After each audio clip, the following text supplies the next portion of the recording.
Ukrajiny v tisíci různých formách. Nejenom organizace, které stojí za dnešním shromážděním, ale také všem dobrovolníkům, jednotlivcům, kteří to dělají prostě proto, že to považují za správné. Dobrovolníkům, kteří bojují na Ukrajině, lidem, kteří tam vozí pomoc, lidem, kteří se starají o uprchlíky tady u nás a všem dalším, kteří tu pomoc shánějí i ve třetích zemích.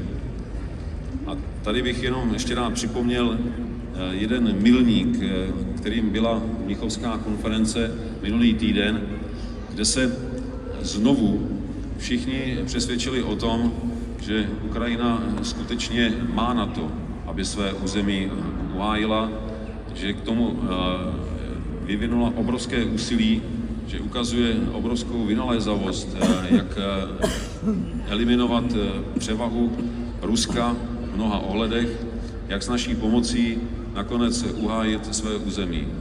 Mnoho zemí se začalo stavět za intenzivnější pomoc Ukrajině.